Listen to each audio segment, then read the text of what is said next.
As a marketer, if you just look at an invoice of an online purchase, what all can you know about a customer? The location, the phone number, Okay. Cart value को देख के कि कितना purchase कर सकते हैं. For example आपने अपना नाम दिया, आपके नाम से फर्स्ट नेम से मुझे आपका जेंडर पता चल जाएगा, आपके लास्ट नेम से मुझे आपका कम्युनिटी या लैंग्वेज पता चल सकता है. आपने मुझे एड्रेस दिया, किस पिन कोड में रहते हो आप, किस बिल्डिंग में रहते हो, और उस बिल्डिंग का अगर रेंटल रेट क्या है तो आपका एफ्लुएंस क्या है फ्रॉम ए लोकेशन. देन आपने क्या खरीदा, एसक्यू आइटम आपने क्या लिया. अगर आपने प्रोटीन पाउडर खरीदा योगा बार से, then will assume you are health conscious, तो मे बी आपको जिम इक्विपमेंट में भी इंटरेस्ट होगा. So every purchase that you are making is helping us know who you are and why that purchase was made. हम कभी भी कोई नया ब्रांड चालू करते हैं तो हमारा गोल होता है कि पूरा इंडिया बहुत बड़ा मार्केट है, हमें सबको रीच करना है. इंडिया में 1.5 बिलियन पीपल हैं, लेकिन जो जनता है जिनके पास पैसे हैं खर्चा करने के लिए, less than 5% of India will account for more than 95% of all discretionary purchase in the country. Which category has like huge scope right now? कोई भी एड ब्रांड स्पेंड करता है can be bucketed into two fronts. One is called performance marketing, one is called brand marketing. When any brand is starting, unlimited पैसा नहीं है खर्चा करने के लिए. पैसा खर्चा करना है जिससे हमारी सेल बढ़ने वाली है. तो हम रियली फोकस करते हैं परफॉर्मेंस मार्केटिंग, बिकॉज हमारे पास मेजर करना है यार कि अगर मैंने 100 रुपए खर्चा किया तो मेरे पास 200 रुपए का सेल हुआ कि नहीं हुआ. और अगर मैं लॉस में कर रहा हूँ तो मैं और पैसा खर्चा नहीं कर पाऊंगा.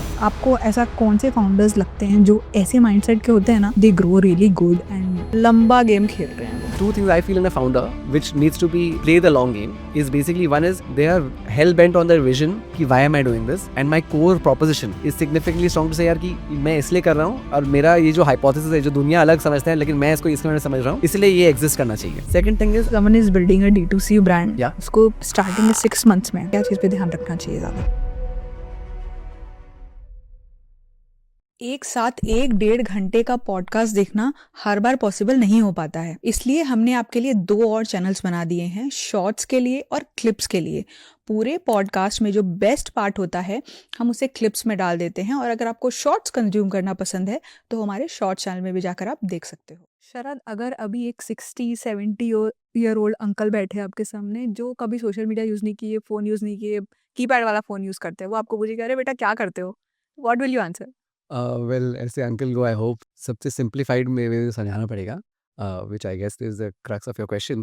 बट मैं उनको बस बोलूँगा कि अंकल हम इंडिया में मार्केटिंग डेटा प्रोवाइड करते हैं, विच बेसिकली मीन्स कि टुडे कोई भी ब्रांड है जो आज इंडिया में अपने आप को बड़ा करना चाहता है, जो अपने लिए कस्टमर ढूंढना चाहता है, और हम उनको कस्टमर अगर उन्हें ढूंढना है, उन्हें बहुत सारे कस्टमर ढूंढने हैं और उनको सबसे सस्ते में ढूंढने हैं कि मेरे कोई कस्टमर कैसे मैं सस्ते में अक्वायर करूँ, तो उनको बहुत सारी क्वेश्चंस होते हैं अपने कस्टमर के बारे में कि मेरा कस्टमर कौन है, मेरा कस्टमर कहाँ रहता है, मैं उसे कैसे रीच कर पाऊंगा सस्ते में, और मैं उसको रीच करके मार्केटिंग की तरह से उनको कन्वर्ट कैसे कर पाऊंगा.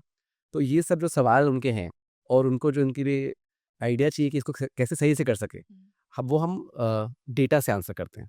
मैंने ऐसे डेटा मतलब ये सर्विस नहीं है. हमारा थीसिस है कि हम कभी भी कोई नया ब्रांड चालू करते हैं तो हमारा गोल होता है यार कि पूरा इंडिया बहुत बड़ा मार्केट है, हमें सबको रीच करना है. एंड बिकॉज अगर मैं 1% ऑफ इंडिया को भी रीच कर लूँ तो मेरा बहुत बड़ा नाम हो जाएगा, और ये तो बहुत अच्छा आइडिया है. बट आगे लेकिन अगर हम स्टेप बैक करें तो हमें पहले सबसे रियलाइज करना चाहिए कि पूरा इंडिया तो है 1.6 बिलियन की जनता, बट लेकिन इंडिया ना, जैसे अगर हम अपने प्रोडक्ट बनाते हैं तो हम चाहते हैं कि कस्टमर वो हो जो हमें हमारे प्रोडक्ट के लिए पैसा दे सके. हम्म. तो मोस्ट केसेस हम वैसा प्रोडक्ट बनाना चाहते हैं जहाँ पे हमारे पास मार्जिन हो मतलब हमारी प्राइसिंग पावर हो कि हम उस प्रोडक्ट को थोड़ा प्रीमियम प्राइस कर सके. क्योंकि आजकल नए नए प्रोडक्ट्स वही होते हैं जैसे जो अपने को वैल्यू ज़्यादा प्रोवाइड करे, and in exchange of value they charging consumers और दे चार्जिंग कस्टमर्स टू से पे a premium for a new product. For example हम आजकल प्रोटीन बार क्यों खरीदते हैं, बिकॉज हमें उसमें हेल्थ कॉन्शियस भी दिखता है, हमें लगता है हमें फ़ायदा भी हो रहा है. And these protein bars are obviously not a Cadbury. Cadbury will be selling at 10-20 rupees, protein bar will be selling at 80-90 rupees price point, right. तो अगर हम एक तो ब्रांड है जो हम प्रीमियम कस्टमर को टारगेट करना चाह रहे हैं, तो पूरा कस्टमर हमारा इंडिया है ही नहीं. हमारा कस्टमर वो है इंडिया में जिनके पास पैसे हैं इस प्रोडक्ट को देने के लिए. एंड अंकल को ये बोलूँगा यार कि इंडिया में 1.5 बिलियन पीपल हैं, लेकिन जो जनता है जिनके पास पैसे हैं खर्चा करने के लिए, मैंने से डिस्पोजेबल इनकम कि मेरे पास इनकम उतनी है कि मैं इसको डिस्पोजेबली डिस्क्रिशनरी ऐसे परचेज खरीद सकूँ जो मैं मेरे डिस्क्रिशन के ऊपर में, वो पूरी इंडिया नहीं है. Okay. And interestingly less than 5% of India will account for more than 95% of all discretionary purchase in the country. मतलब हमारा जो इंडिया है वो ओनली आपका यूनिवर्स जो आपके टारगेट कस्टमर है वो 5% ऑफ इंडिया के अंदर फॉल करने वाले हैं इन मोस्ट केसेस. Yeah. अगर आप ऐसा टाइप का प्रोडक्ट बना रहे हो, हाँ. एंड अगर आप वैसा टाइप का प्रोडक्ट बना रहे हो तो मोस्ट ऑफ द टाइम आप अपना एड अगर मार्केटिंग करोगे या आप दुकानें भी खोलोगे, आप वहाँ पे जाओगे जहाँ पे बहुत सारे लोग हैं, बट जरूर तो, या फिर आप उनको दिखाओगे जो बहुत सारे, मेटा में करोड़ों यूजर्स हो सकते हैं, गूगल में करोड़ों यूजर हो सकते हैं, बट यार उसमें ओनली 5% यूज़र मेरे लिए मैटर करता है। बाकी सब तो इंटरेस्टेड होंगे लेकिन बस पैसे खर्चा करने के लिए है नहीं, तो उनको ऐड दिखा भी कि भी हम उसको बोलेंगे कस्टमर तो बनने वाला नहीं है। तो अगर हम वो सारे लोगों को ऐड दिखाना बंद कर दें और समझ पाए कि रियल बायर कौन है और कहाँ रहता है, तो हमारी एडवर्टाइजमेंट भी मोर इफेक्टिव होगी और हमारा डिसीजन इन टर्म्स ऑफ दुकानें कहाँ खोलनी है, एक्सपैंड क्या करना है, वो भी ज़्यादा एफिशिएंट होगा। तो वो हम करते हैं। तो बेसिकली अगर लेट्स से मैंने एक कॉफ़ी का ब्रांड शुरू करना चाहती हूँ, तो मैं आपके पास आऊँगी यस, कि मुझे एग्ज़ैक्टली उन लोगों तक पहुँचाओ जो कॉफ़ी पीते हैं, बिल्कुल। और आप बोलोगे हम आपको एग्ज़ैक्टली उन लोगों तक पहुँचा सकते हैं। यस, या अगर मुझे कॉफ़ी शॉप खोलनी है, कैफ़े खोलना है, तो भी आप मुझे बता सकते हो इस एरिया में खोलो, यहाँ पे आपका बेस्ट चांसेस है बेस्ट ग्रो करने का, या सही चल जाएगा, करेक्ट? बिल्कुल। As long as you are not selling Nescafe, okay, ठीक है? कुछ यूएसपी होना चाहिए। Which is basically maybe Sleepy Owl. Sleepy Owl is a new premium brand. They are again premium price than Nescafe. Hence, not instant coffee नहीं है. People who are wanting specialty craft coffee, right? Or any form of coffee which is differentiated than what we have seen in the normal pace. Because अगर Nescafe का गोल है, Nescafe को तो जो भी coffee peeing जनता है ऑल ओवर इंडिया मुझे उनको रीच आउट करना है। बट अगर हमें स्लीपी आउल का बात करें, और स्लीपी आउल अपने आप को क्यों डिफरेंशिएट करता है, बिकॉज उनका कॉफ़ी की क्वालिटी बढ़िया है, वो क्वालिटी के लिए थोड़ा प्राइस प्रीमियम चार्ज करते हैं, तो वो जानना चाहेंगे यार मेरा बायर कहाँ रहता है, मुझे ऐसे टाइप के बायर और कहाँ से मिलने वाले हैं, बिकॉज जो मुझे अपना प्रोडक्ट के लिए प्रीमियम दे पाएंगे। और मेरा गोल एज अ ब्रांड है, अगर मैं नेस्काफे से लड़ाई कर रहा हूँ तो मेरा मार्केटिंग इवन मोर एफिशिएंट होना चाहिए कि मैं वो बायर को सबसे सस्ते में एक्वायर कर पाऊँ। हिस्टोरिकली मेटा हमें ये डेटा देता है कि अगर हम as a new brand, Meta is beautiful to say यार कि आप अपना प्रोडक्ट शॉपिफाई में डालो, फिर आप मेटा में ऐड रन करो और मेटा आपको ढूंढ के लाके देगा कि ये बायर कौन है। अगर हम इसमें एक तो सीलिंग हिट कर लेते हैं, सीलिंग कैसे हिट करते हैं कि यार मैंने इतना रुपए खर्चा किया, मेरे पास इतना सेल आ रहा है, बट अब मैं उसको नेक्स्ट लेवल में ग्रो क्यों करूँ, कैसे कर पाऊँ?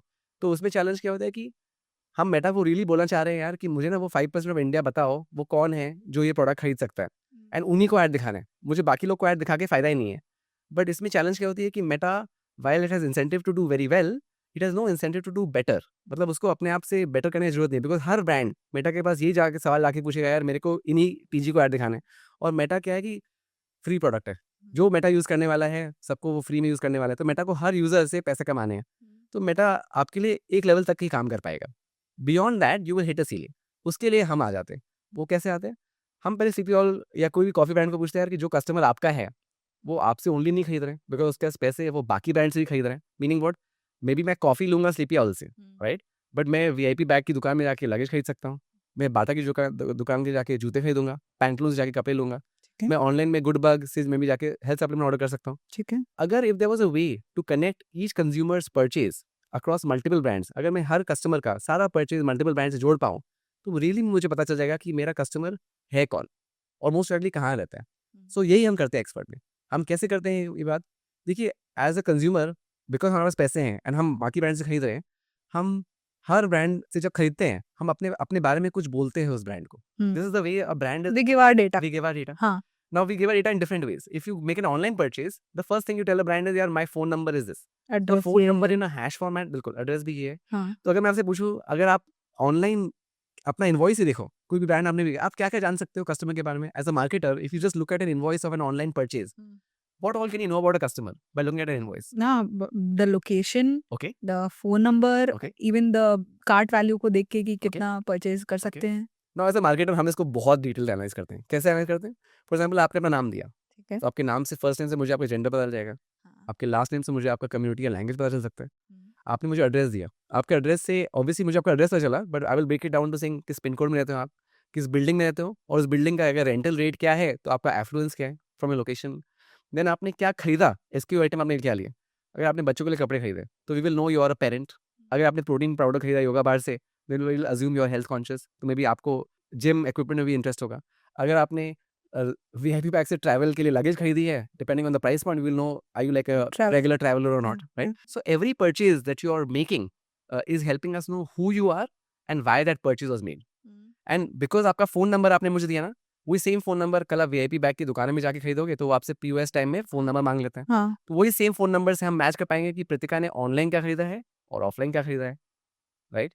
Because that phone number is remaining the same, and because of that every purchase Kritika is making, but ऐसे तो मैं बहुत कुछ खरीद सकती हूँ, आपके पास सारे ब्रांड का डेटा कैसे जाएगा? हाँ, तो सारे ब्रांड का डेटा हमें जरूरत भी नहीं है, because the first question is कि I will not be able to track every purchase which Pratika is making. Yeah. But I just need to track enough purchases to understand who is Pratika and does she have buying power. Okay. मतलब because हमारा first problem statement क्या है कि हमें बस 5% of India को target करना है, बिकॉज बाकी 95% मेरे कस्टमर है ही नहीं. So the problem statement is not who to target, the problem statement is who not to target. Because Okay. अगर मैं 95% जो कुछ भी नहीं खरीद रहा है उसको मैंने एक्सक्लूड कर लिया, तो फिर ऑटोमेटिकली मैंने वो जो पैसा जो उन पे वेस्ट करी थी वो 5% को बार बार ऐड दिखाऊंगी, बिकॉज परचेज उसी में से आने वाला है. बट अगर हम लोग जैसे मेटा में भी ऐड चलाते हैं तो उसमें ऑप्शन आता है कि उन्हीं को ऐड दिखाओ जो लास्ट 30 डेज में कुछ खरीदे हैं. बिल्कुल. तो फिर क्या जरूरत है मेरे को Yes. आपकी? So this is what we mean by conflict of interest. So क्या होता है, देखिए हम भी ब्रांड को क्या बोलते हैं कि अपने को तो मेजर करना है from performance data. Hmm. The beauty of digital marketing is, अगर हमने 100 रुपये खर्चा किया है और हमारे पास 400 रुपये का सेल आया है, बस हमने 100 रुपये खर्चा किया और हमारे पास 600 रुपये का सेल आया है, तो सेकंड यूज केस हमारे लिए बेटर है, बिकॉज वो हमारे लिए ज़्यादा प्रॉफिटेबल था. तो चाहे मैं जो भी क्लेम करूं या चाहे कोई क्लेम करे, अगर हमें अपने को वैलिडेट करना है तो हम एक क्लासिक AB एक्सपेरिमेंट रन कर सकते हैं to measure की सब्जेक्ट, मतलब rather than making a claim, the data will speak for हाँ, itself, हाँ, हाँ. right? Now, even for you to test this hypothesis, the first use case is, while Meta can do this for you for engaged shoppers, but समझिए Meta का incentive क्या है. Meta का incentive है यार कि आपको उतना रेवेन्यू दे या उतना कस्टमर दे जिससे आप प्लेटफॉर्म में टिके रहो. फिर वो जितना अपना, so think of it like this कि Meta के पास, Meta एक तो मीडिया ओनर है, ठीक है. वो जितने लोगों को ऐड दिखाएगा वो उतना पैसा कमाएगा. ठीक है. आप एक ब्रांड हो, आपको उस पैसे में सही लोग को बार बार ऐड दिखाना है. वैसे आपके जैसे ब्रांड, बहुत सारे ब्रांड होंगे जो क्या बोलेंगे, यार यही कस्टमर बेस है मेरा जो 5% ऑफ इंडिया है, हम सब बोलेंगे हमें इन्हीं को ऐड दिखाना है, इसके बाहर में ऐड दिखा के फायदा नहीं है, बिकॉज इसके बाहर में इंटरेस्ट होगी बट परचेजिंग कैपेबिलिटी नहीं होगी. नहीं होगी. Think of it like very extreme example is, यार मुझे फरारी खरीदने का शौक हो सकता है, बट डजंट मीन मेरे पास कभी पैसे होने वाले फरारी खरीदने के लिए. तो अगर फरारी मुझे ऐड भी दिखाने वाला है तो मैं तो कन्वर्ट होने वाला नहीं हूँ. Now Meta, while it has data of all customers, it does not have incentive because it needs to maximize all its users and monetize all of them. कि अगर मेटा का 100 यूजर है और हर यूजर से मेटा को कुछ पैसा कमाना पड़ेगा बिकॉज उसका प्रोडक्ट तो फ्री है, तो मेटा कभी भी इतना एफिशिएंटली टारगेट कर ही नहीं पाएगा. सो एंड हमारा गोल क्या है कि हमें भी अगेन 5% इंडिया को आइडेंटिफाई करना है. हमें तो इंडिया बहुत वास्ट है, लेकिन अगर 5% इज अ फाइनाइट नंबर, उनको गिन सकते हैं हम. तो अगर हम सारा, और जो कस्टमर हमारा है वो हमारा कस्टमर ओनली नहीं है. आप मुझे ये बताओ कि Yeah. आप मेटा से क्या डिफरेंट कर रहे हो? So the first thing is two things. हमारा यूज केस इज कि मेटा इज द प्लेटफॉर्म जहाँ पे ऐड चलने वाला है. ठीक है. लेकिन किसको ऐड दिखाना है वो इधर मेटा अपना ऑडियंस बना के देगा या हम अपना ऑडियंस बना के देंगे. ठीक है. और हम ऑडियंस कैसे बना के देंगे? फॉर एवरी ब्रांड जो हमसे खरीद रहे हैं, जो बेसिकली जो हमारे साथ एज अ कस्टमर आ रहे हैं, हम उनसे पहले कनेक्ट करते हैं और समझते हैं कि उनसे कौन खरीद रहा है सामान. ठीक है. फिर वो हमने डेटाबेस से मैच करते हैं कि जो आपसे खरीद रहा है वो हमारे बाकी ब्रांड से क्या क्या सामान खरीद रहा है, बिकॉज हम बाकी ब्रांड से भी काम करते हैं तो हमारे पास उनका भी डेटा. आपके पास काफी बड़ा डेटाबेस है. So now we are working with close to more than 1,000 brands, and we are now tracking more than 2.5 crore Indians pan India, and each customer which we are tracking, and all of this is in a secure hash format. But most importantly, when we do this, we are able to tell any brand कि आपसे जो customer खरीद रहे हैं वो बाकी brand से क्या खरीद रहे हैं, वैसे और कौन से नए कस्टमर है जो वो सिमिलर ब्रांड से खरीद रहे हैं बट आपसे नहीं खरीद रहे, वो हम आपको ऑडियंस दे देते हैं. फिर आप उनके ऊपर ऐड चलाते हो. जब आप उनके ऊपर ऐड चलाओगे देन आप फिर अगेन आप देखोगे कोई सम ऑफ देम बिकम कस्टमर्स. तो सिस्टम अगेन हमारा लर्न करता है कि किसको हमने ऐड दिखाया, कौन खरीदा, वैसे लोग को और डालो, जो नहीं खरीदा उनको ऑडियंस निकाल दो. तो हम जो भी ब्रांड से काम करते हैं हम उनसे जब रियल टाइम कनेक्टेड हो जाते हैं तो हमको कीप ऑन डेटा मिलता रहता है. जस्ट लाइक गूगल मेटा को भी हर ब्रांड से डेटा मिलता रहता है, इसीलिए उनकी टारगेटिंग बेटर होती है. लेकिन हमारा इंसेंटिव अलग है. हमारा incentive is we are only working on ad targeting. We are so which is why we are incentive to better than Google Meta. And जब आप मेजर करते हैं अपने रिजल्ट दिख जाते हैं. एंड गूगल मेटा में तो हम ऑनलाइन ऐड चला सकते हैं बट 90% ऑफ परचेज तो ऑफलाइन होती है दुकानों में. अब वो डेटा जो ऑफलाइन में आप VIP बैग की दुकान में जाकर खरीद रहे हो, वो डेटा जरूरी नहीं है मेटा के पास ऑनलाइन आ रहा है. बट हम जब उन ब्रांड से काम करते हैं तो वो डेटा भी हम जोड़ के बेटर टारगेटिंग कर पाते हैं. And in exchange brands ultimately see better performance and then they keep on using us. Okay. And we build a network effect. Like the more brands join us, the more brands benefit from other brands in the network, and we all, because हमारा goal is कि there's a conflict of interest in the historical world. जैसे times of India newspaper था और एक तो Republic TV channel था. लेकिन times of India में कितने पैसे खर्चे करने के दिल्ली में या हिंदुस्तान टाइम में कितना पैसा खर्चा करना है वो एक तो मीडिया प्लानिंग एजेंसी डिसाइड करती थी. Today in the online world जो मीडिया ओनर है वो ही टारगेटिंग कर रहा है, मतलब मेटा ही ओनर है एंड वो ही डिसाइड करे किसको ऐड दिखाना है. So this is what we feel as a conflict of interest. While they will do well, they have no incentive to do better. So Pritika हमने इसको चालू किया डिजिटल फर्स्ट ब्रांड के लिए, लेकिन हमने रियलाइज किया कि ये जो डेटा हम कैप्चर कर रहे हैं ये बहुत बहुमूल्य है, बिकॉज हम कस्टमर ये भी नहीं जानते कि कस्टमर कौन है आपका, बट ये भी जानते हैं वो क्या खरीद रहा है और वो कहाँ रहता है. So many times first use case for brands using us is simple कि मुझे टारगेट इसको करना है ऑनलाइन सेल के लिए, बट नेक्स्ट जब ब्रांड बड़े हो जाते हैं तब नेक्स्ट लेवल ऑफ ग्रोथ आती है जब वो दुकानें खोलेंगे अपने लिए. सो अगर आपके लिए फॉर एग्जाम्पल स्निच हो, right, and you want to open more apparel store जहाँ पे आपके लिए कस्टमर आपके फिजिकली विजिट करेंगे और खरीदेंगे, तो आपका फर्स्ट प्रॉब्लम स्टेटमेंट हो जाता है दुकान कहाँ खोलूँ. एंड दुकान अभी तक कैसे खोलूँ कि ओ यहाँ पे आसपास में जूडियो का दुकान है, यहाँ पे पैंटलून्स की दुकान है, तो मे बी इसके आसपास में खोलने से अपने को इंट्यूटिव लगता है कि मार्केट हो सकती है यहाँ पे, right.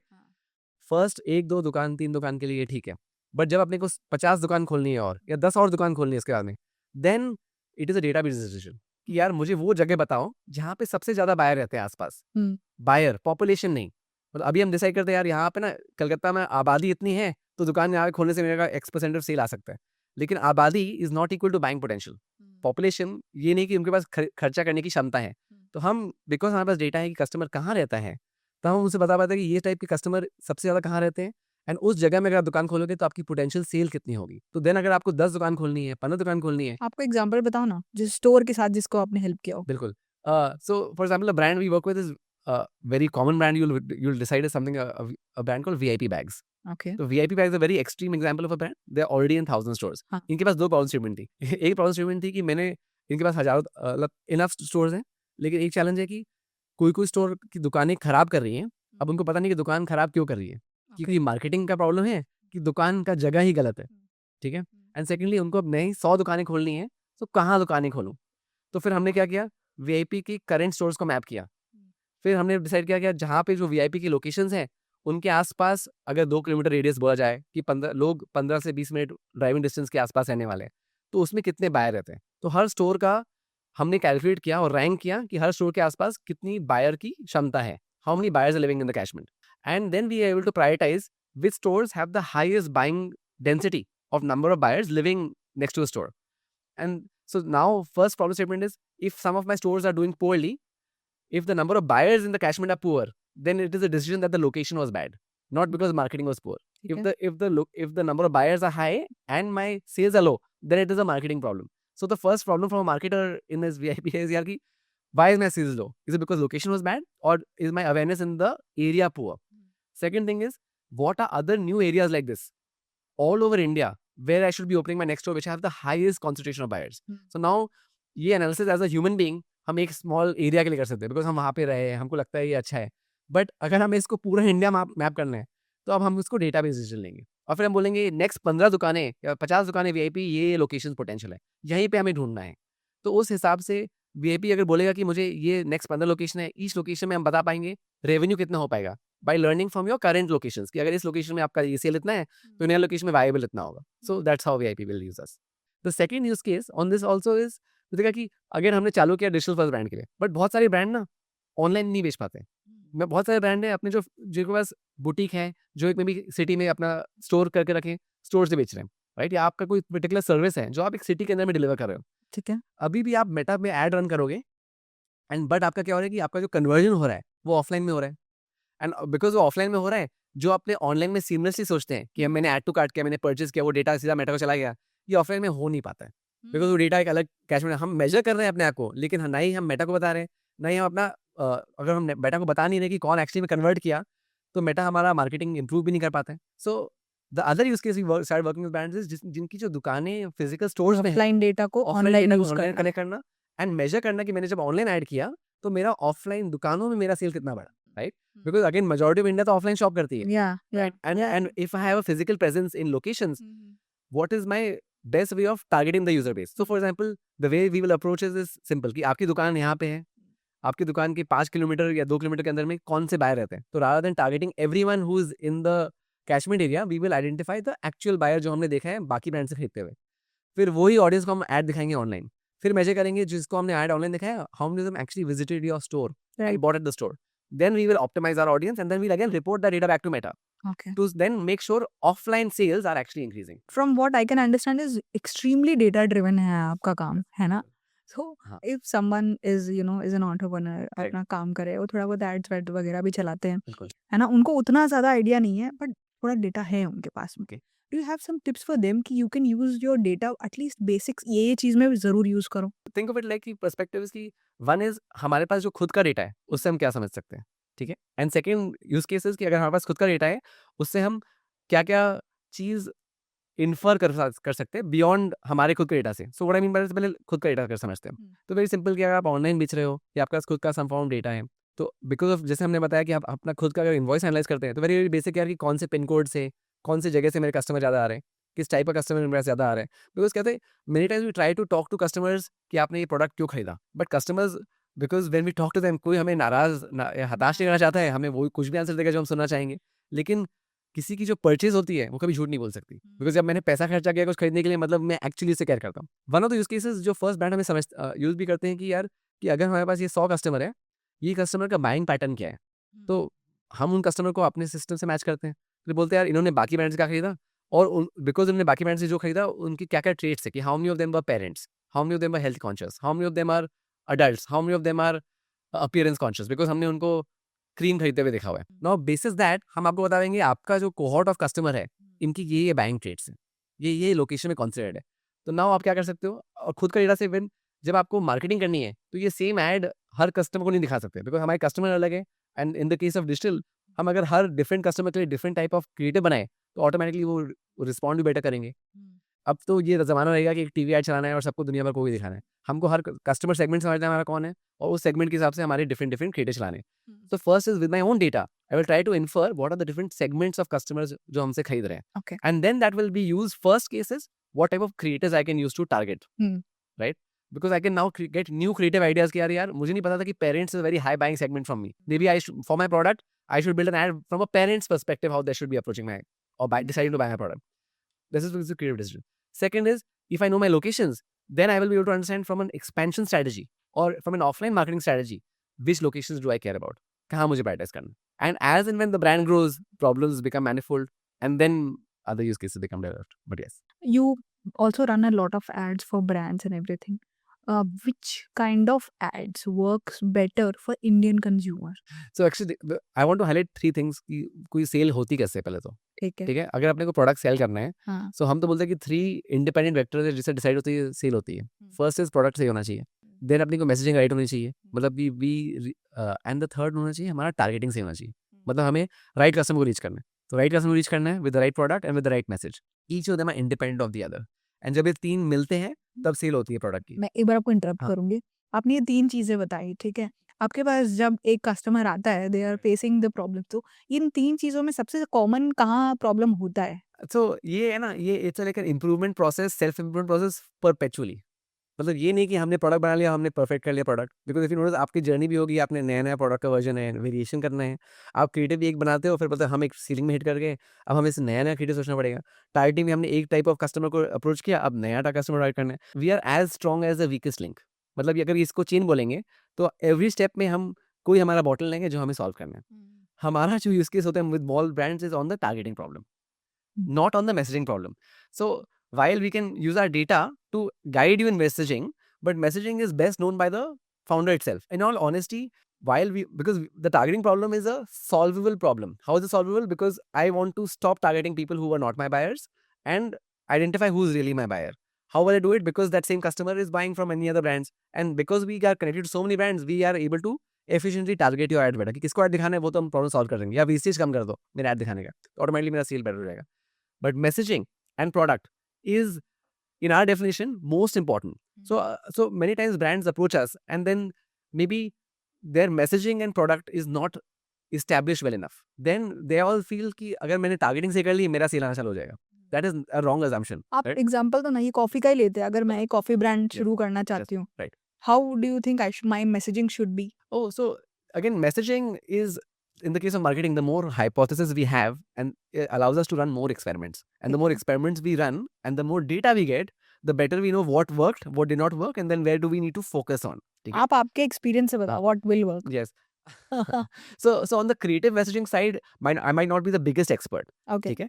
But what I will say is कि when is a brand, for example, relevant to think of targeting as a problem statement? मैं दो से बताऊंगा. First is कि सबसे पहले अगर हम जो 3 बातें की हैं हमने, सबसे बड़ा प्रॉब्लम है प्रोडक्ट. इज माई प्रोडक्ट और differentiation strong enough for a customer to care to buy from me, right? ठीक है. हमें हमारा लगता है प्रोडक्ट हमारा बच्चा है, we think it's our baby, so we think we are madly in love with it, right? Yeah, And but the customer does not really think that, right? Customer is busy in his own life. So unless our product is significantly differentiated and someone is validating it significantly differentiated, we don't have a good product. ठीक है? So how do we learn that is कि आज के जो जमाने में initial customer भी अगर लाना है तो Meta as an ad targeting platform is very good, meaning that कि हमने कोई बेसिक क्रिएटिव बनाया जिसमें हम अपना प्रोडक्ट डिफरेंशिएट, जिसमें हमने बताया कि यार हमारा प्रोडक्ट जो आप अभी कर रहे हो ये आपका प्रॉब्लम स्टेटमेंट है, हम उससे बेटर कैसे कर पा रहे हैं और हमारा प्रोडक्ट अलग क्यों है। वो itself it doesn't need to be the most fanciest of creative, because वो तो अभी जितना हमने ना आजकल यूजीसी क्रिएटर की हमने फोन लिया और बना लिया, वो भी बना सकते हैं।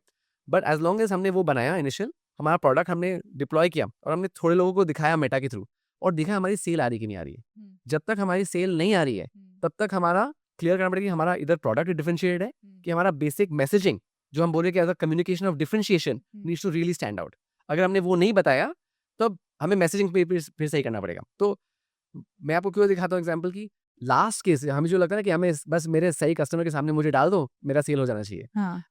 हमने ये बार देखा है कि जब तक आपका कोई एग्जिस्टिंग सेल और ROAS pattern return on ad spend जो हमें कहते हैं कि आप मेटा में आपको नहीं मिल रहा है तब तक हम टारगेटिंग इंप्रूव करके कोई फायदा नहीं होने वाला है। मीनिंग दैट कि when does some form of ROAS establish कि your product is differentiated and for some amount of customers जिसको आपने ऐड दिखाया और पोटेंशियल कस्टमर्स जिसको आपने ऐड दिखाया उन्होंने आपसे एक्चुअली बाय किया, तो this creates a cycle to say यार आपका रोएस X% आ रहा है या सम नंबर आ रहा है, ठीक है। अब उसको बेटर करना है तब हम टारगेटिंग में पहुंचेंगे। क्लियर? तो हम most of the time brand से हम जब काम करते हैं तो we are more in the later stage of working with them because till they have not fixed some form of messaging and some of basic product they need to solve that first because ultimately yeah we are all in a business to solve a customer's problem. If my product is solving that and my messaging will address that, then targeting is okay, how do I reach new set of customers like this more efficiently? So Yeah. that's my advice. कभी data misleading भी होता है? So we have biases, meaning that कि हम already assume करें हमारा ये type of customer है and हम data को वैसे पढ़ेंगे जो हमारा bias को feed करेगा, and this is a very it's called confirmation bias. Yeah. Which basically means कि यार if I already think this is my hypothesis, I will try to find data to re-support my hypothesis as opposed to independently read it. Yeah. ठीक है? And in all honesty, whatever hypothesis we have and we have a confirmation bias, as long as we set up the experiment to say चलो इसको हमने किया और फिर हम उसको objectively रिजल्ट को मेजर करें वेर हमने अपने ईगो और हमने कॉन्फिडेंस को साइड कर पाए तब हम इवैल्यूएट करते हैं कि हमने ये हमारा जो बायस था सही था या गलत था। So yes there will be always bias and हम नया बिजनेस क्यों कर रहे हैं बिकॉज हमारे मन में एक तो इंट्यूशन है या हाइपोथेसिस है कि यार दुनिया में ये काम ऐसे हो रहा है लेकिन मेरे पास ये काम करने का बेटर तरीका है एंड इसलिए हम ये बिजनेस एग्जिस्ट करनी चाहिए। तो we are anyways betting against the perception of what exist in the world और हम इससे बेटर एग्जीक्यूट कर पाएंगे। तो अब now we need to objectively measure कि हमने सही किया कि नहीं किया। Okay. And as long as we are willing to learn from what has happened, so there will always be bias in it. But the question is, as long as you evaluate it successfully, you should be fine. Okay, if a brand is running ads and अच्छा conversion भी मिल रहा है, कैसे decide करें कि अब मुझे अपना ad spend डबल करना चाहिए या बहुत बढ़ाना चाहिए? So इसमें दो चीज़ें हैं। कोई भी ad brand spend करता है can be bucketed into two fronts. One is called performance marketing, one is called brand marketing. Historically अगर डिजिटल मार्केटिंग की दुनिया रहती भी नहीं, उसके पहले अगर अपने टीवी में न्यूज़पेपर में ऐड दिखते थे तो एज ब्रांड्स हम पैसा खर्चा करते हैं बट हमें पता नहीं चलता कि किस ऐड को देख के कौन कस्टमर आया है।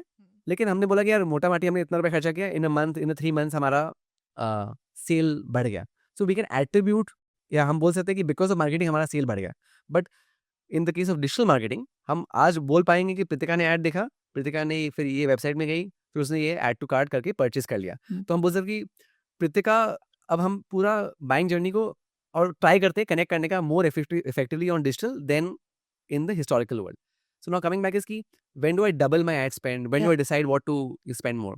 सो फर्स्ट थिंग इज कि when any brand is starting हमारे पास अनलिमिटेड पैसा नहीं है खर्चा करने के लिए, हमें पैसा खर्चा करना है जिससे हमारी सेल बढ़ने वाली है। तो हम रियली फोकस करते हैं परफॉर्मेंस मार्केटिंग में बिकॉज हमारे पास मेजर करना है यार कि अगर मैंने 100 रुपये खर्चा किया तो मेरे पास 200 रुपये का सेल हुआ कि नहीं हुआ, और अगर मैं लॉस में कर रहा हूँ तो मैं और पैसा खर्चा नहीं कर पाऊंगा। The ideal wish list is I should keep on spending as much money as long as it is profitable for me to acquire the new customer. आप नोटिस करोगे कि आप जितना ज़्यादा पैसा खर्चा करते जाओगे every incremental customer that you end up acquiring is more and more expensive to acquire. Yeah. So you will hit a ceiling there. Yeah. So as brands, you want to maximize customer without maximizing loss, right? Or in some sense, profitably acquire the customer. That is more. So in the performance marketing, we will hit that ceiling. But इसमें एक बड़ा fundamental problem है कि once we इसका ये मतलब नहीं हुआ कि हर मार्केटिंग स्पेंड को हम उसी में मेजर करें से परफॉर्मेंस होने वाला है, बिकॉज बहुत सारी मार्केटिंग ना इज टू बिल्ड अवेयरनेस. मतलब कि क्या है कि today I am in like I am not in the market to buy coffee, but I'm in 3 months later when my coffee is finishing, then I will remember, yeah, my coffee is finished, I want to now buy a new, which coffee brand should I acquire. Performance is यार कि I'm looking to buy coffee, मुझे add दिखा दो जो सही है, मुझे लगता है चलो इसको एड करके खरीद लेते हैं. This is what we call as branding. हम इतने ऑब्सेस हो जाते हैं पूरी चीज़ मेजर करने के लिए कि मनी टाइम्स हम ब्रांडिंग में फोकस ही नहीं कर पाते. बजट भी नहीं है एंड हमें लगता है यार कि रिजल्ट भी क्या आ रहा है, ठीक है.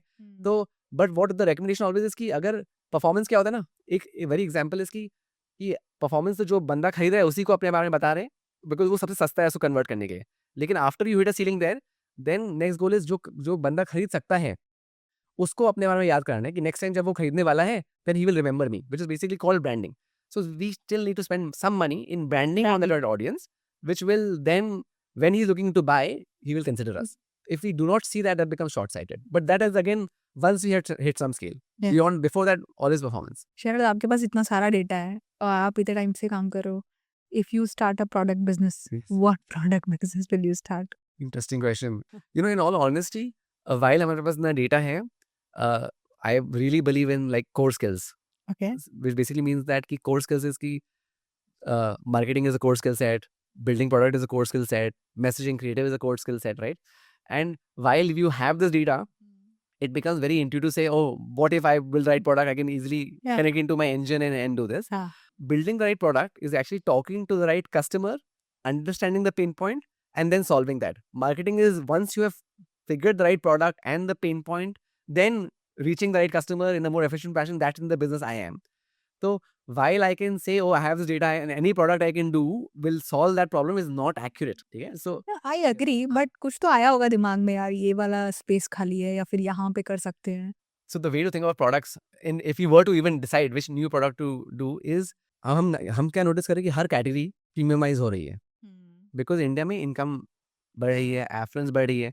So every consumer wants choices. And earlier जो हम ब्रिटानिया का या पार्ले जी का वो बिस्किट खाते थे, now someone wants to upgrade their tasting experience. So in every category there will be premiumization. When I say premiumization, matlab differentiation in terms of variety and choice. So any product which I will pick, because I will know my TG of customer is the one who is willing to pay a premium for this type of product purchase, which category has not been disrupted or where the incumbents are playing a value game, not a premium game.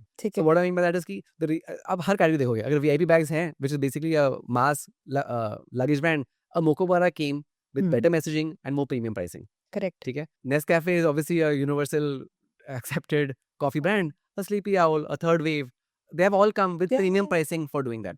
So what is that one category which we feel, and that category does not need to be large, because India is so large that you will automatically make money in any category. It needs to be differentiated and there's an area to improve. बताओ ना वो category बताओ. So what I feel is there's this intersection of health and premiumization. So if you notice now, we are so, as many, I mean, I'm a vegetarian, so we are all conscious about, let's say, protein intake. So we feel yaar ki hum protein, we are undernourished, or a lot of our regular supplements might not equal the amount of protein we have.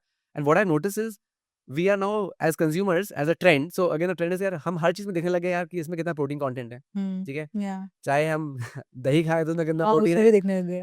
तो but if there was a product which I feel, which is, I think some I noticed, which I felt was innovative, was the fact that कि आजकल ना कि you can mix protein in your आटा, और जो आप, because see customers don't change behavior that easily. अगर हम रोटी दाल सब्जी खाते हैं तो हमें रोटी दाल सब्जी खाना, चाहे इसमें कार्ब्स हो या कुछ भी हो, राइट, बिकॉज हम उसको ग्रो कर गए. अगर हमें 5 दिन हम घर का खाना नहीं खाएंगे ना, बाहर कहीं लगे घर का खाना खाना है. तो I feel one of the interesting products is basically where you could mix protein as a supplement in your existing development of a roti or in your food. This is as a powder which then makes your behavior of consuming roti dal chawal does not change, but you are able to meet your supplements.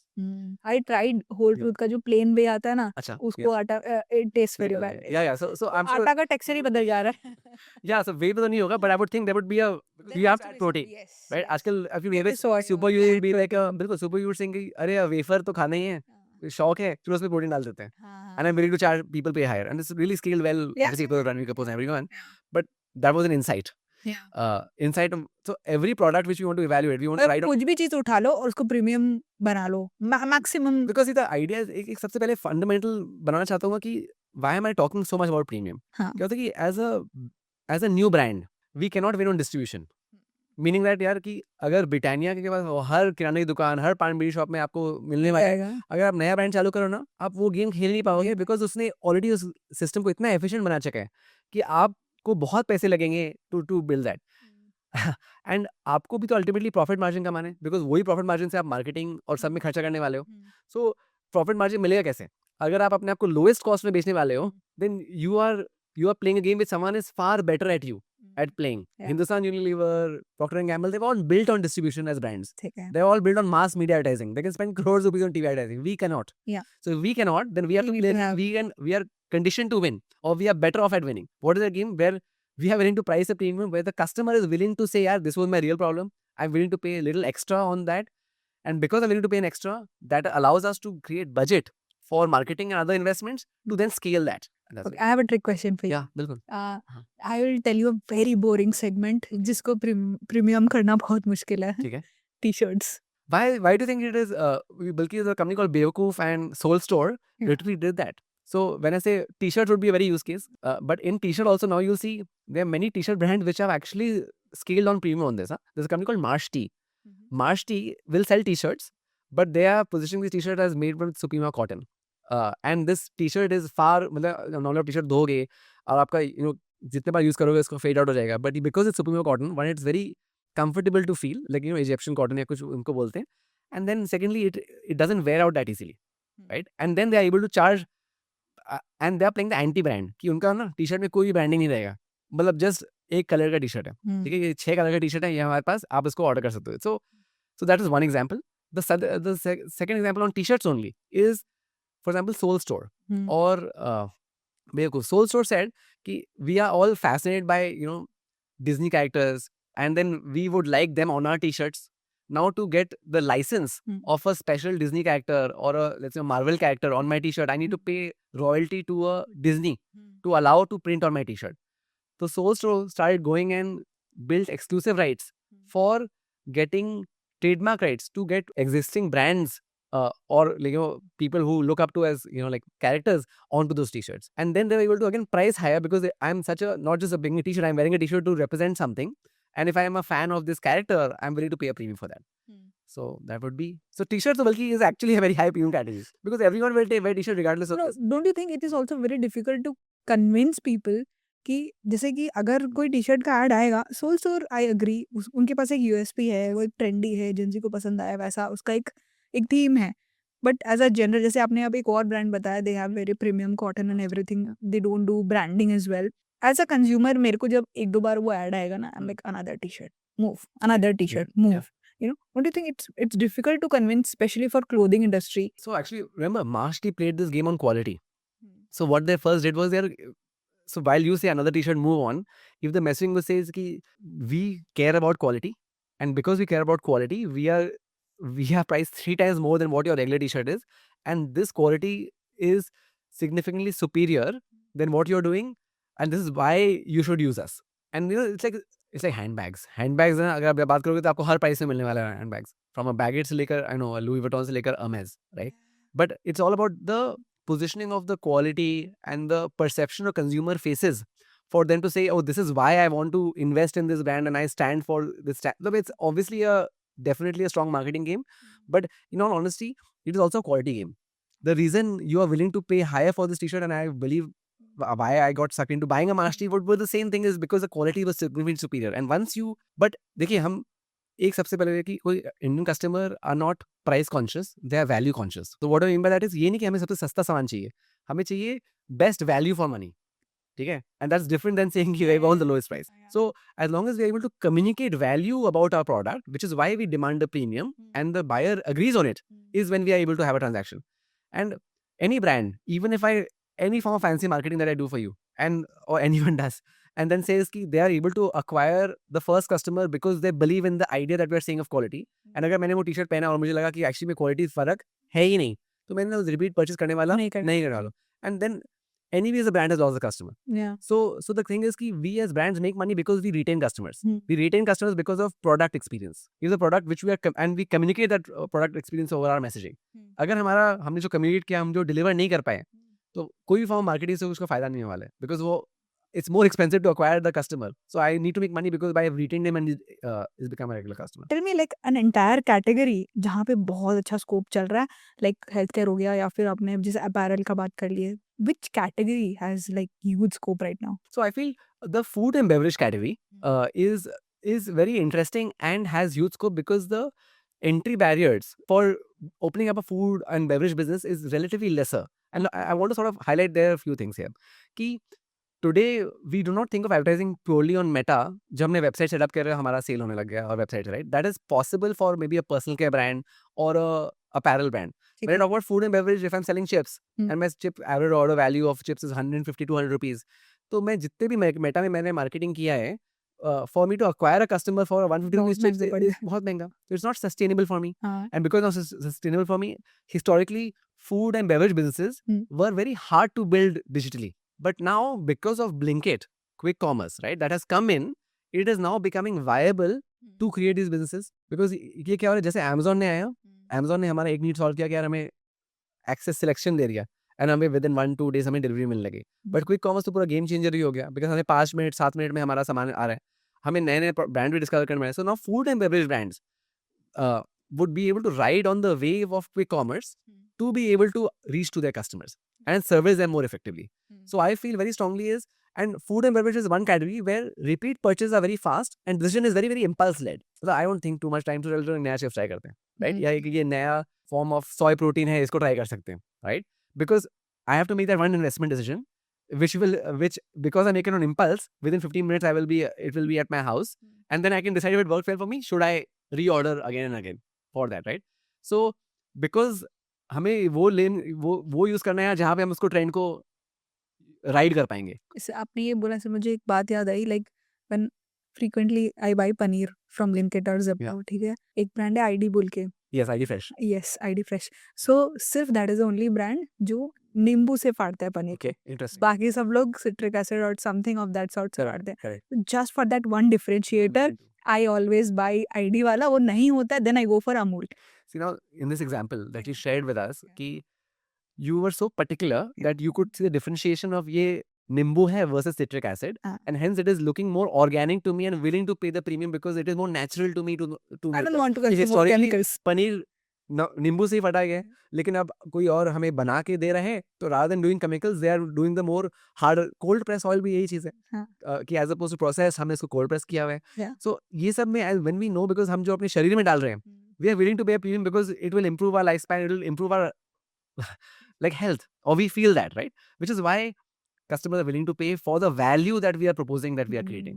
So if you can just find this small differentiator, yeah, you know, you can easily. And ये चीज ना, and the beauty of this is कि historically घर का घी बेलौना से बनता था, लेकिन उसमें एफर्ट लगता था और हम इसको करते थे.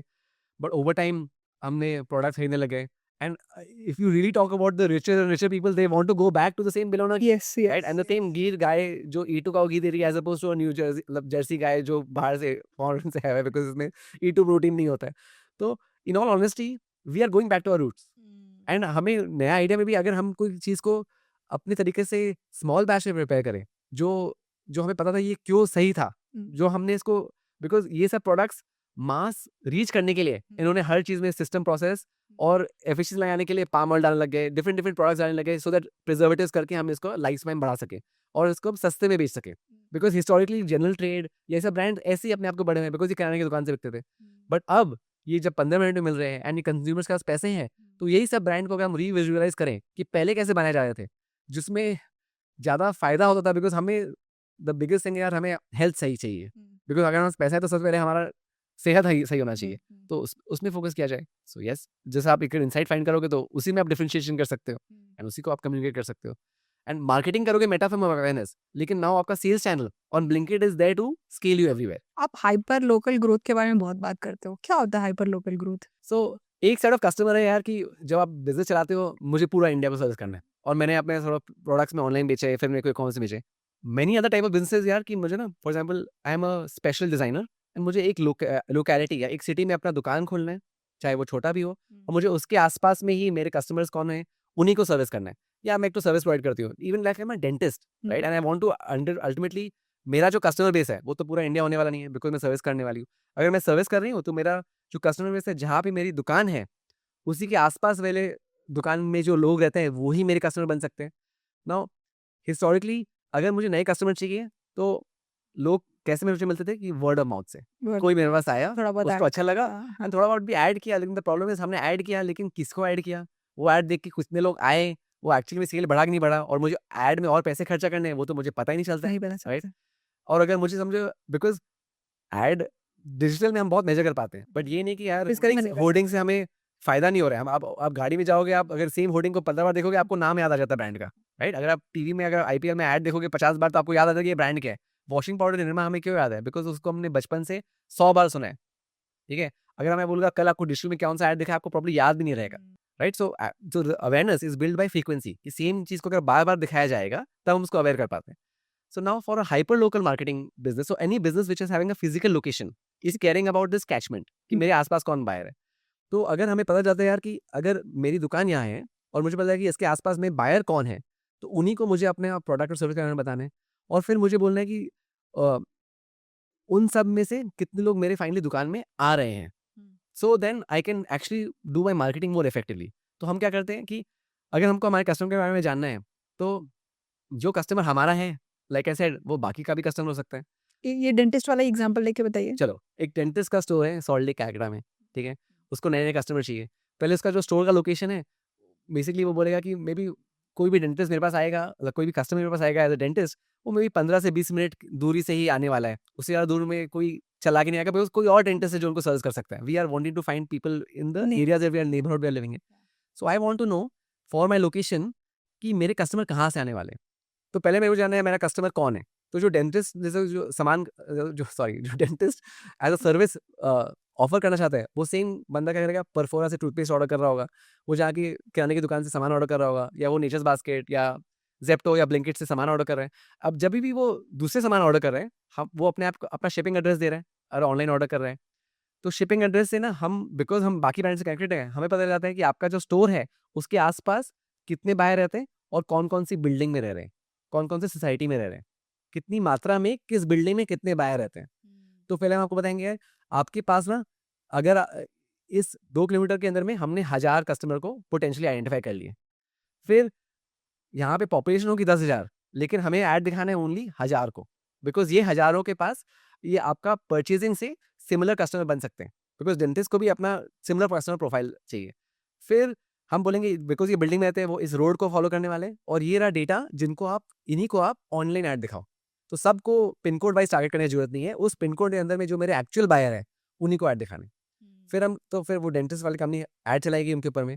लेकिन ऐड जब चलेगी, वो ये नहीं बोलेगी कि ऑनलाइन प्रोडक्ट खरीद लो, बिकॉज़ ये तो सर्विस है। वो बोलेगी जो ऐड में ना, ये अगर आपको अपॉइंटमेंट बुक करना है तो यहाँ पे अपना व्हाट्सएप में मुझे आप मैसेज कर लो, या आप मुझे अपना लीड फॉर्म भर दो। So any of the physical locations ultimately want a way to track कि मैंने जो ऐड किया उससे मुझे इंक्वायरी कितनी मिली, बिकॉज़ हमारे पास लिमिटेड पैसा है, हमें कुछ फॉर्म ऑफ मेजरमेंट तो करना चाहिए, तभी हम बताएँ कि हमें ज़्यादा पैसा खर्चा करना चाहिए, कम करना चाहिए।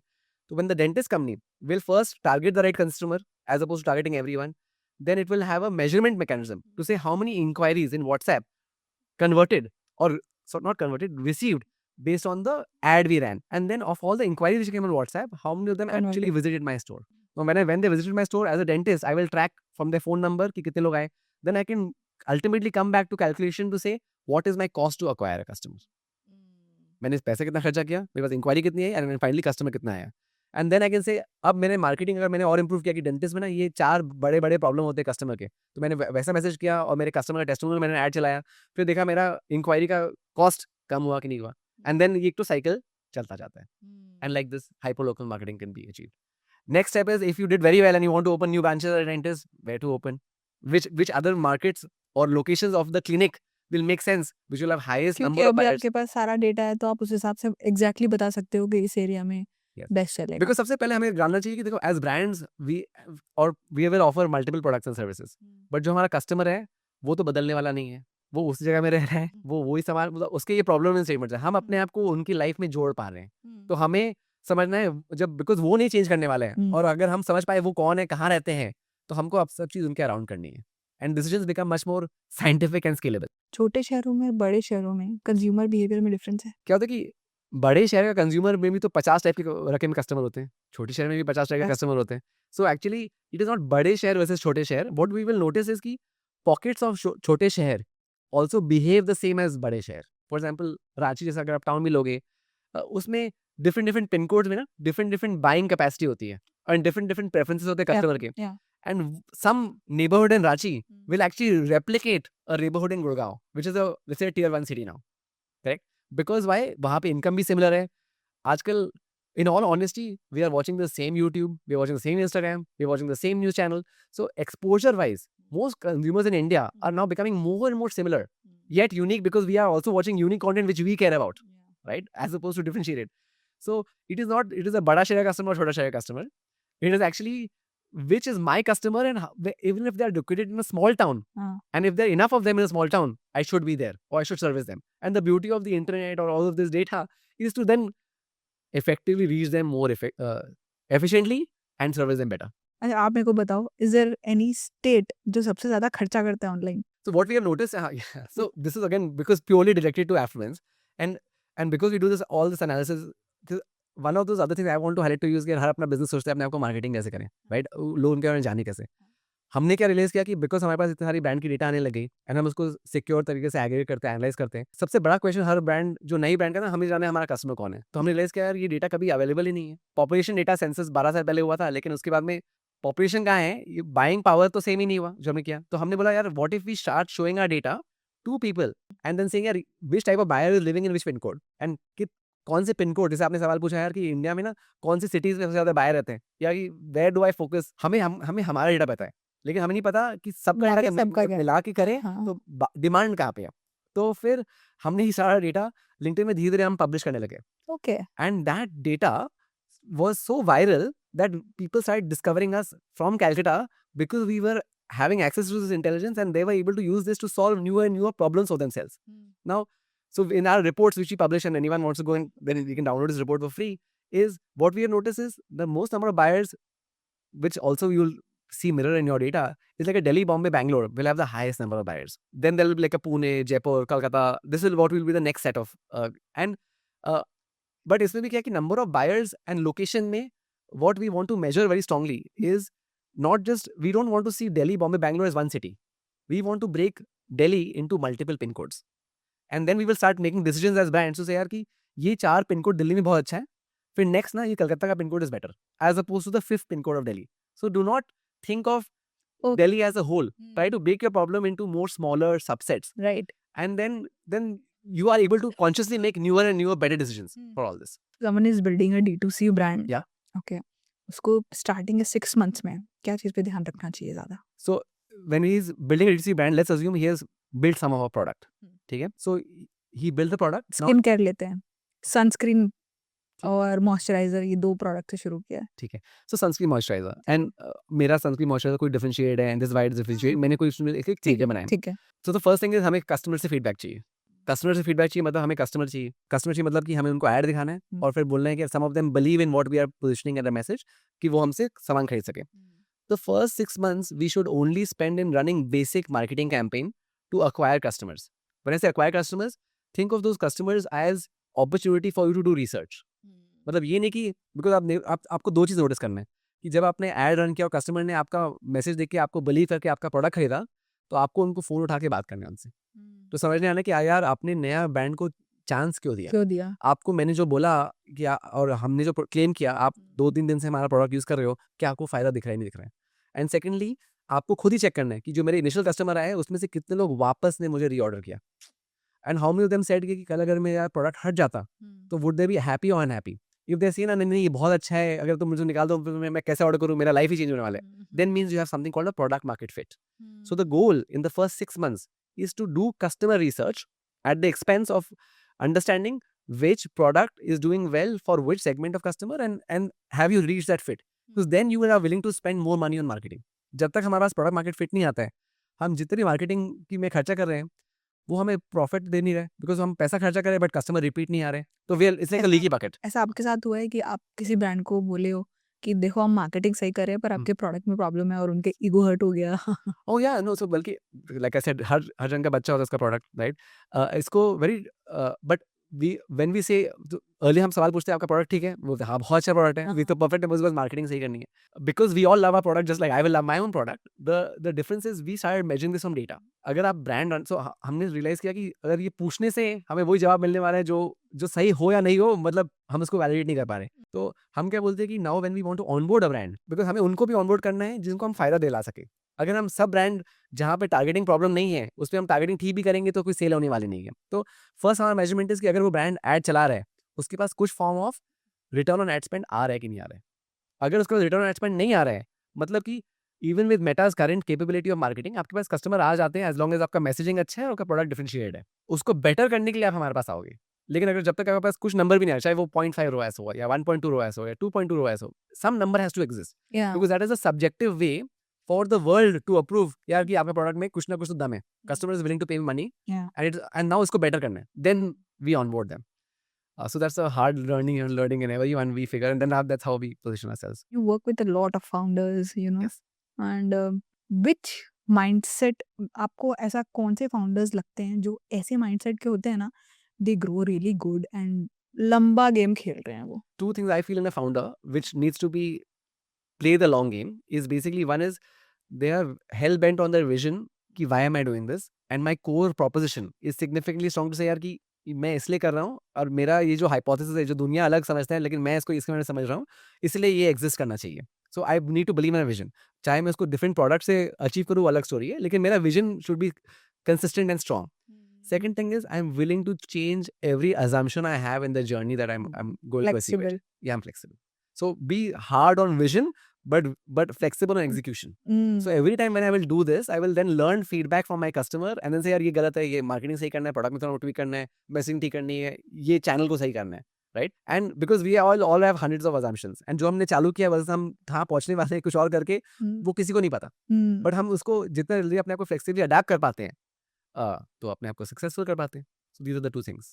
Such a like a learning masterclass this No, episode has been. My pleasure. See, everyone has their own journey, Yeah. and in that process, we all hope to learn from someone else to not repeat those same mistakes.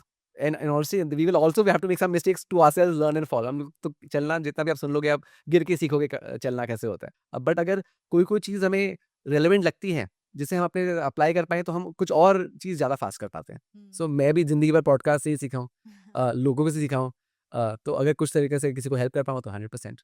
Definitely has been a very learning episode and very new perspective हमको मिला। हम जितने बार भी performance marketer या किसी से बात करें तो हम लोग मोस्टली सिर्फ ऑनलाइन और डिजिटल स्पेस की ही बात करते हैं। This is the first time we have also talked about hyper local stores and mindset and all that. So thank you so much, My Sharad. Thank you, Pratika. Pleasure being here. It was amazing talking to you. Yeah. Thank you. Thank you.